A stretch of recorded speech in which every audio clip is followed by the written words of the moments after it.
요즘 온 나라가 총선 때문에 아주 어수선합니다.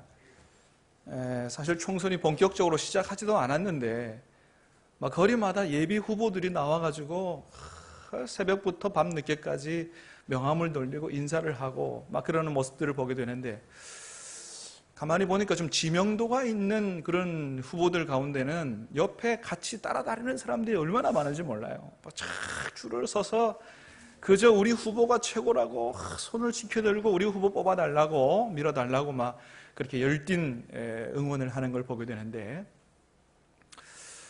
여러분 2000년 전 오늘 저 이스라엘 예루살렘에 이와 비슷한 모습이 있었습니다.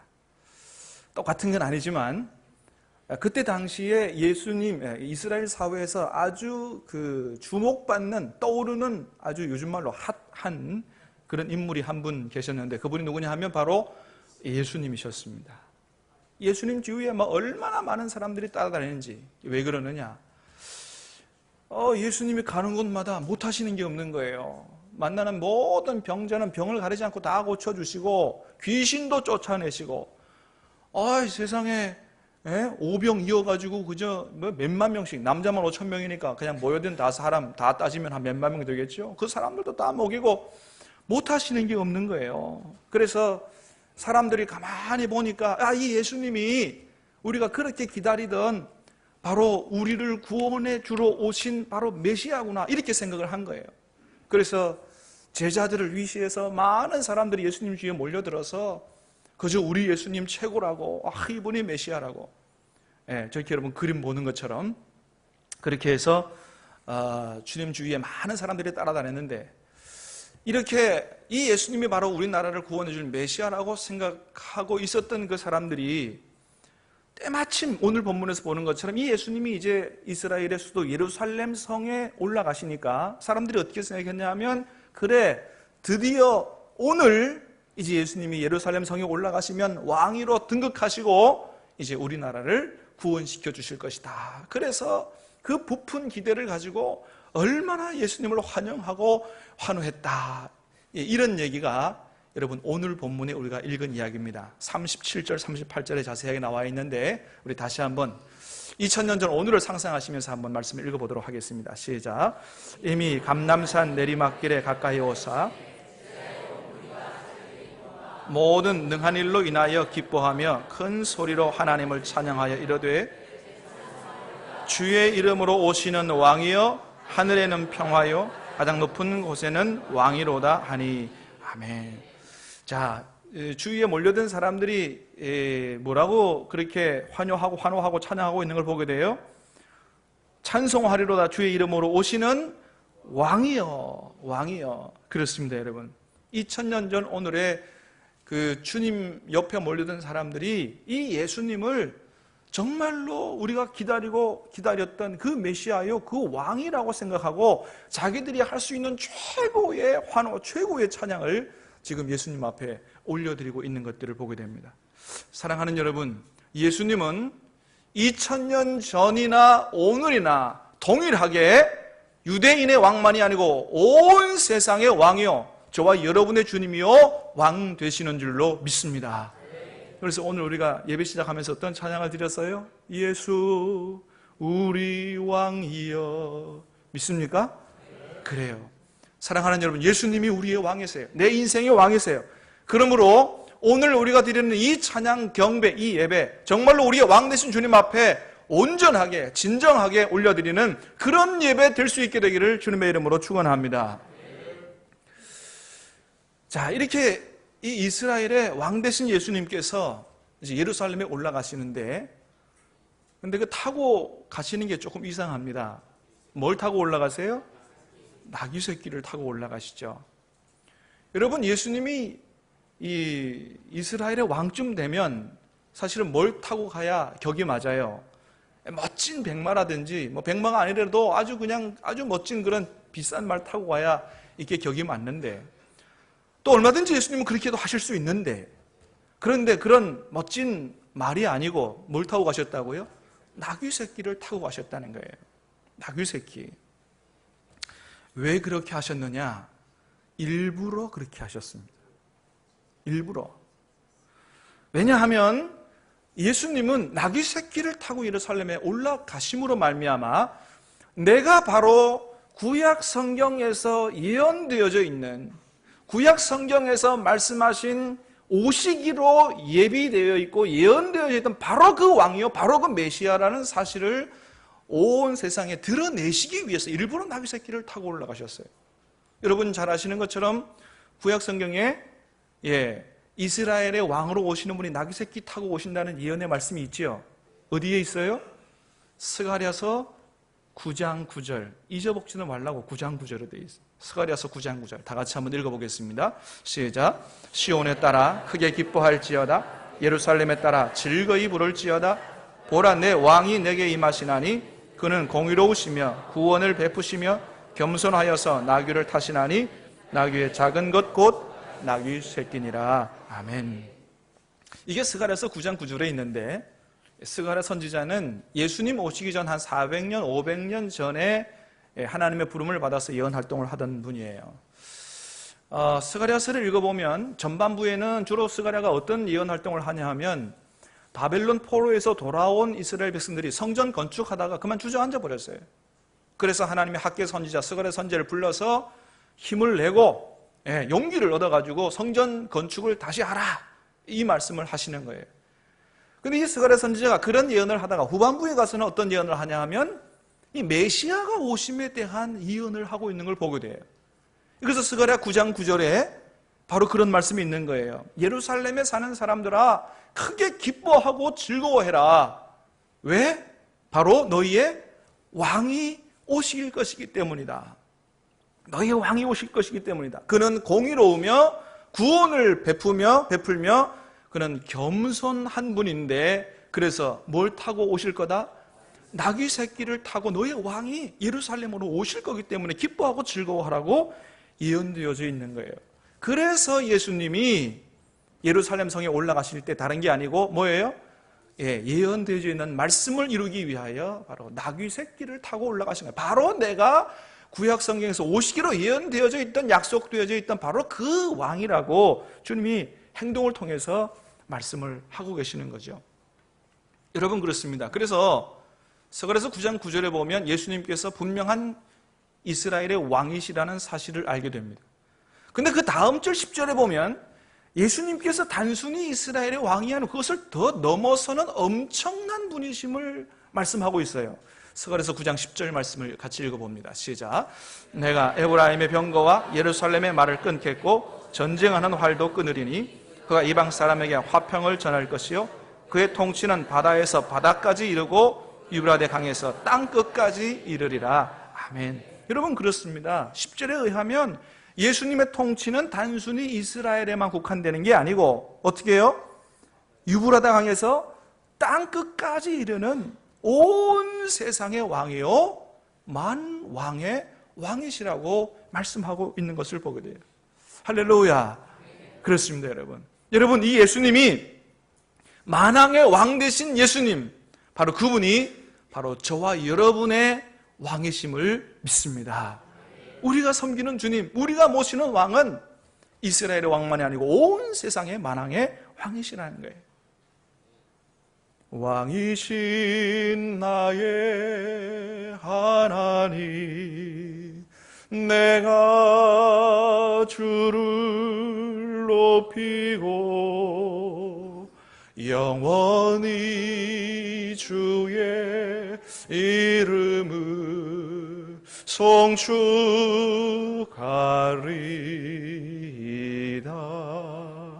사랑하는 여러분, 주님이 우리의 왕 되시는 줄로 믿습니다. 간절히 바라기는 그러므로 저와 여러분의 인생에 우리가 왕 되지 말고 정말 만왕의 왕 되신 분이 그 왕이신 분이 나의 왕 되시기를 원하시니 저와 여러분의 인생에 왕으로 모셔드리고 그분을 섬기며 그분의 이름을 높이며 정말 우리의 평생에 그분을 송축하며 그렇게 살 수 있게 되기를 주님의 이름으로 축원합니다. 여러분 그렇게 살면 이 세상에 사는 동안에도 여러분 천국을 누리며 살게 될 줄로 믿습니다. 왜 그래요? 천국은 어떤 곳이 천국이에요? 주님이 왕 되시는 곳에 이루어지는 게 바로 천국이에요. 여러분 이 세상에서도 천국에 사시기를 원하십니까? 주님을 왕으로 모셔드리고 그분의 말씀을 어명으로 받아 그분의 말씀에 순종해서 주님과 함께 사시기를 주님의 이름으로 축복합니다. 천국을 맛보며 누리고 살게 되는 것입니다.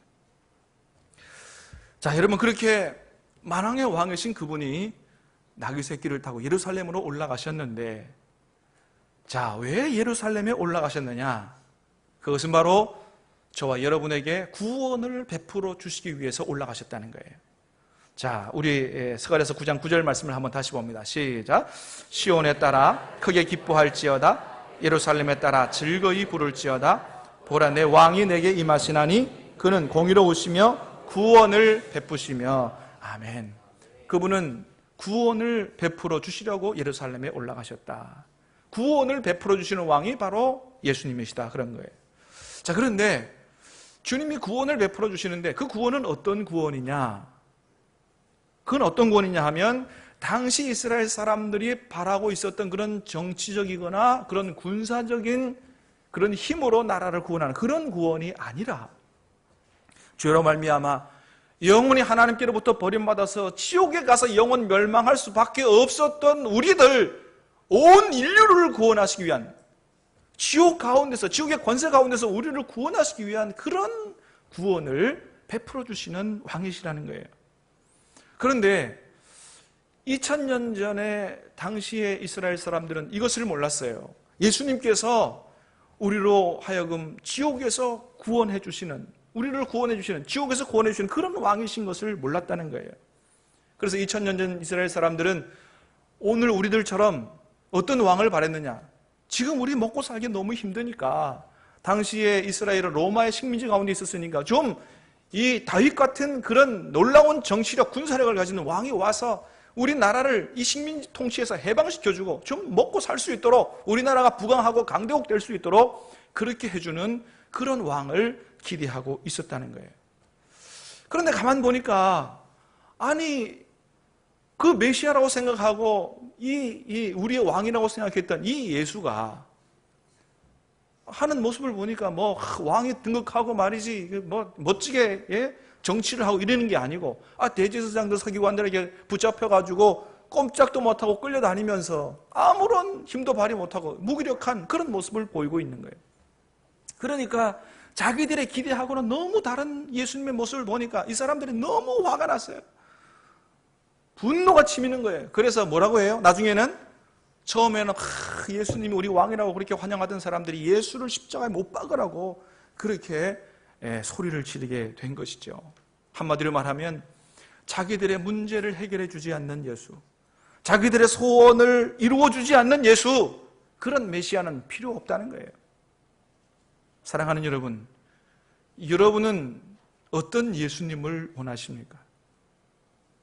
여러분, 우리가 주님 앞에 나올 때 여러 가지 소원을 가지고, 기도 제목을 가지고 주님 앞에 나오는 것이 당연합니다. 주님, 내 병을 좀 고쳐주세요. 주님, 나에게 좀 돈을 좀 주세요. 내 남편, 내 부인, 내 자녀를 좀 어떻게 해주세요. 여러 가지 기도 제목을 가지고 주님 앞에 나오는 거, 이거 당연한 거고요. 잘하는 것입니다. 만일 그런 기도 제목 하나도 없다면 둘 중에 하나예요. 정말로 어떠한 어려움도 없든지, 아니면 어려움이 있음에도 불구하고 하나님이 내 기도와 내 그 어려움을 해결해 줄 수 있는 능력이 없다고 생각하든지, 두 가지 중에 하나죠.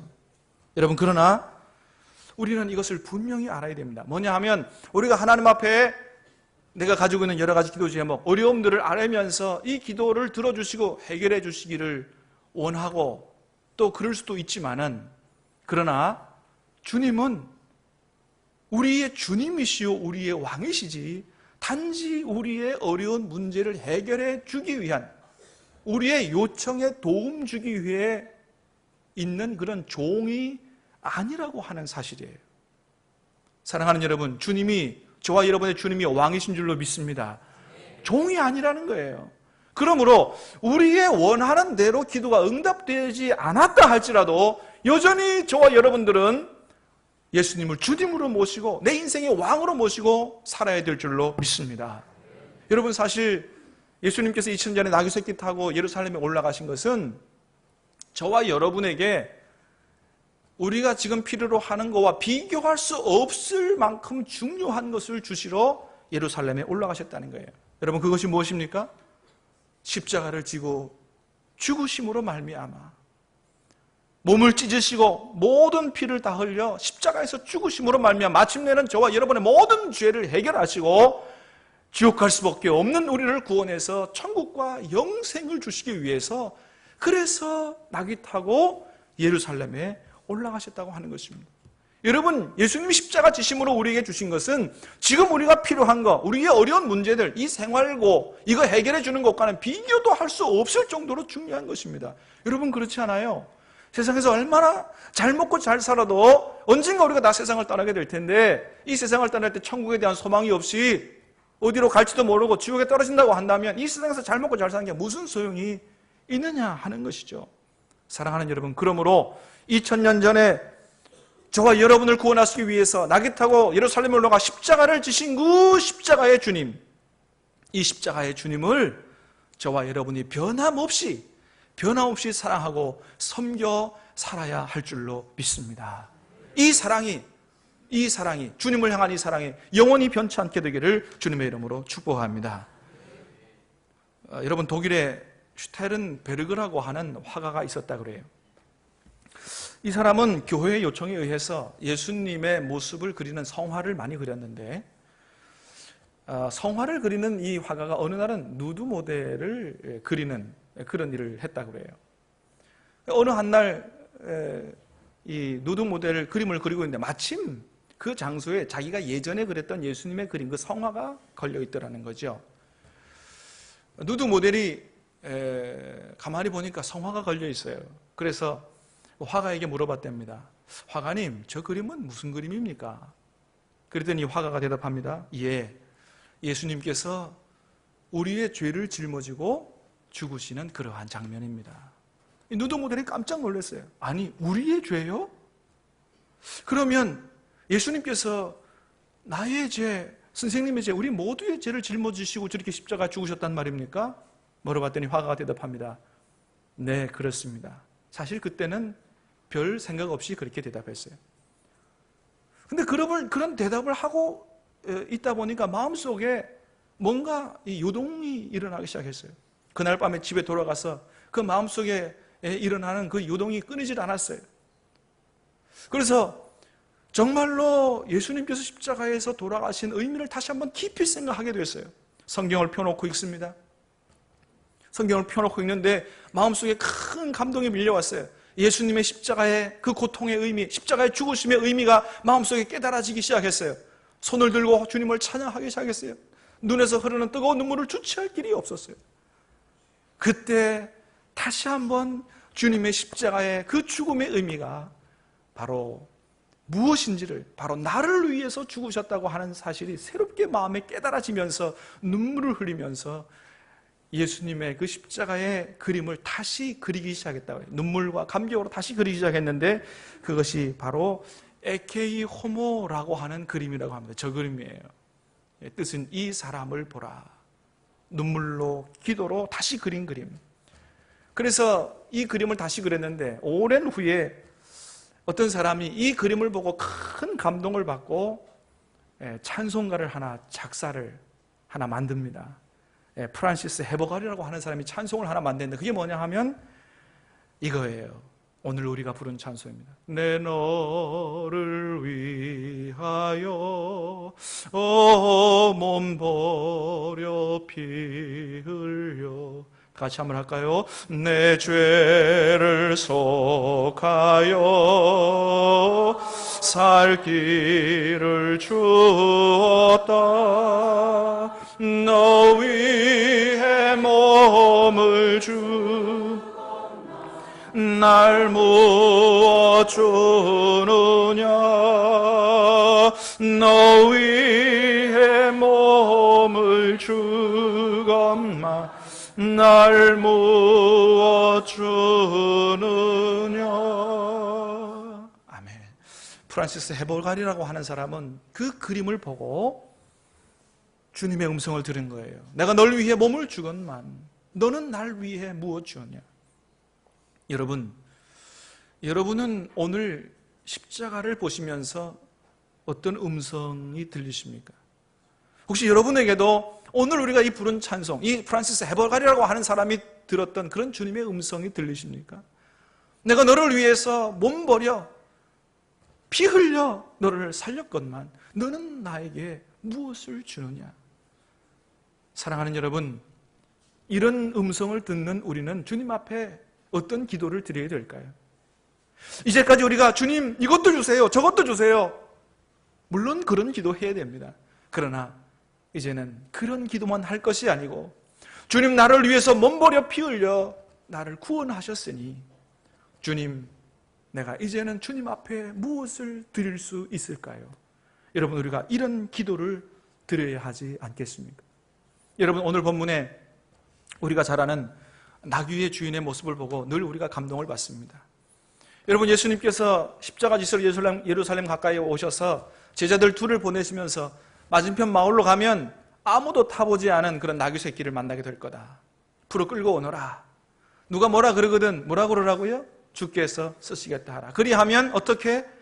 즉시 보낼 거다. 오늘 본문에는 없지만 마태복음에는 그 말이 들어가 있어요. 그 주인이 그 나귀 새끼를 즉시 보낼 거다. 여러분, 그렇습니다. 오늘도 주님은 이런 사람을 찾고 계시는 거예요. 여러분, 우리가 잘 아는 것처럼 하나님은 이 세상 구원의 역사를 위해서, 하나님의 꿈을 이루기 위해서 혼자 일하시지 않으세요. 사람을 통해서, 준비된 사람, 헌신된 사람을 통해서 일하시는 거예요. 여러분, 주님께서 2000년 전에 저와 여러분을 구원하신 것도 오늘 본문에서 보는 것처럼 예수님이 혼자 하신 게 아니고 자기가 가지고 있는 이 귀한 것 주께서 쓰시겠다고 하니 얼마든지 즉시라도 내어드릴 수 있는 이 나귀 새끼의 주인의 헌신을 통해서 주님이 저와 여러분을 구원하셨다는 사실을 여러분, 우리가 보게 됩니다. 여러분, 그렇습니다. 주님은 우리의 구원을 위해서 말로만 하신 게 아니에요. 자기의 몸을 친히 희생하셨고 자기의 가장 귀한 것이라도 내어드릴 수 있는 그런 헌신자들의 헌신을 통해서 저와 여러분을 구원하신 것입니다. 사랑하는 여러분, 주님은 저와 여러분들을 위해서 십자가에서 몸 버려 피 흘려 우리를 구원하신, 구원을 베풀어 주시는 왕이십니다.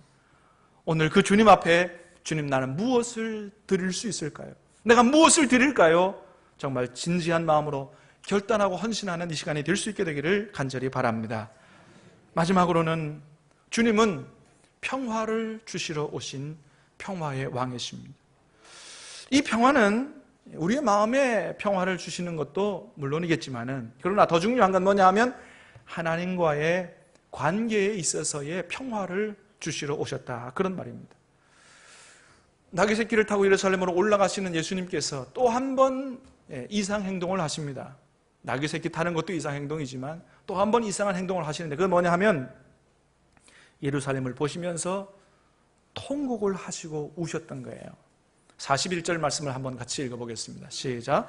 가까이 오사 성을 보시고 우시며, 성을 보시며 보시고 우시며. 그 우시며라고 할 때에 쓰인 헬라어 단어는 에클라우센이라고 하는 말인데, 그냥 우는 게 아니고 어떻게 우는 거예요? 통곡하며 우시는 거예요. 여러분, 사실 남자들이 눈물을 흘릴 때는 좀 이렇게 남 몰래 저 뒤에 가가지고 안 들키려고 그렇게 우는 게 이게 일반적인 모습인데, 예수님은 주위에 많은 사람들이 둘러싸여 있는 그런 가운데서, 그것도 많이 환호를 받고 환영을 받는 그런 상황 속에서 예루살렘을 보시면서 통곡하시며 우셨다는 거예요. 왜 통곡하시면서 우셨느냐? 예수님을 거부함으로 말미암아 이 예루살렘 사람들이 앞으로 당해야 될 너무나도 비참한 결과를 생각할 때 주님의 마음은 안타까워서 견딜 수가 없었다는 거예요. 통곡하지 않을 수가 없었다고 하는 것입니다. 지난 주일에 우리가 누가복음 9장 27절 말씀을 읽었어요. 다시 한번 읽어볼까요? 시작. 내가 왕됨을 원하지 아니하던 저 원수들을 이리로 끌어다가 내 앞에서 죽이라 하였느니라. 아멘. 주님의 말씀이에요. 나의 왕됨을 원하지 아니하는 사람들은 어떤 대가를 치르게 되느냐? 주님 앞에 끌어다가 죽임을 당하는 아주 처참한 결과를 맛보게 될 것이다. 여러분, 이 말씀이 그대로 이루어졌어요. 예수님 말씀하신 이후에 한 30-40년 이후에 AD 70년에 이 예루살렘이 로마 군대 티투스 장군이 로마 군인들을 이끌고 와가지고 한 6개월 동안 포위하면서 거기 있는 사람을 칼과 기근으로 죽였는데 몇 명 죽였냐면 110만 명 죽였습니다. 포로로 끌려간 사람이 9만 7천 명입니다. 120만 명이 죽었어요. 요때에 있었던 이 비참한 사건의 기록이 지금도 하버드 대학 도서관에 그대로 남아있다 그랬습니다. 이게 역사적으로 그냥 그대로 이루어진 일이에요. 예수님이 그걸 미리 생각할 때에 통곡하지 않을 수가 없었다고 하는 것이죠. 여러분, 그렇습니다. 예수님을, 만왕의 왕이신 예수님, 그 예수님을 거부하는 사람들이 어떤 대가를 치러야 되느냐 생각할 때 너무나도 안타까운 그런 것이라고 하는 거죠. 여러분, 하나님은 거룩하신 하나님이시라서 자그마한 죄도 차마 눈뜨고 보실 수 없는 그런 하나님이시라는 거예요. 그래서 하나님이 정말로 이 죄는 반드시 심판하셔야 되는데, 그러나 하나님은 우리 인간을 너무 사랑하셔서 죄인이지만 심판을 받아야 되지만은 이 심판을 피해갈 수 있는 길, 죄를 용서받고 살 수 있는 길을 보내주신 거예요. 예수님을 이 땅에 보내시고 십자가를 지시고 보혈 흘려 우리의 모든 죄가 용서될 수 있고 구원받아 하나님과 평화할 수 있고 하나님과 화해할 수 있는 길을 열어주셨건만 예루살렘은 그 예수님을 거부한 것입니다. 여러분, 오늘도 우리 주변에 우리가 전하는 복음, 우리가 전하는 예수님을 거부하는 사람들이 얼마나 많아요. 여러분, 엄청난 심판을, 엄청난 비참한 결과를 당할 수밖에 없다는 사실을 우리는 생각해야 됩니다. 사랑하는 여러분, 간절히 바라기는 저와 여러분의 가족 가운데, 친척 가운데, 이웃 가운데 그 무서운 하나님의 심판에 빠져드는 사람이 하나도 없게 되기를 주님의 이름으로 축원합니다. 앞으로 너무너무나 무서운 심판이 기다리고 있다는 사실이에요. 여러분, 우리가 다음 주일부터 우리 가족과 친구와 이웃들 우리가 전도하는 일에 총력을 다하고자 합니다. 이번 기회가 마지막 기회일 수 있습니다. 주님의 재림은 징조가 없다 그랬어요. 도둑같이 온다, 평안하고 안전하다 할 그때에 주님이 어느 날 갑자기 오셔서 모든 세상을 끝내는 그런 날이 오게 될 것이라고 말씀하셨어요. 여러분, 내일서부터 시작되는 고난주간 특별 새벽기도회 나오셔서 십자가를 깊이 묵상하시면서 내가 이제는 주님 앞에 무엇을 드릴 수 있을까요? 간절히 기도하면서 나를 세우는 시간이 될 수 있게 되기를 바라고, 아직도 주님을 영접하지 아니한 우리의 가족들, 이웃들, 친구들, 주위의 이웃들 위해서 정말로 기도하면서 그들에게 복음 전하는 그런 삶으로 말미암아 마지막 심판에 하나도 떨어지지 아니하고 우리가 가까이 지내는 모든 사람들이 다 구원받게 되는 그런 은혜와 역사가 나타날 수 있게 되기를 주님의 이름으로 축원합니다. 우리 같이 한번 찬양을 드리도록 하겠습니다. 우리 마음으로 한번 찬양 드립니다. 왕이신 나의 하나님,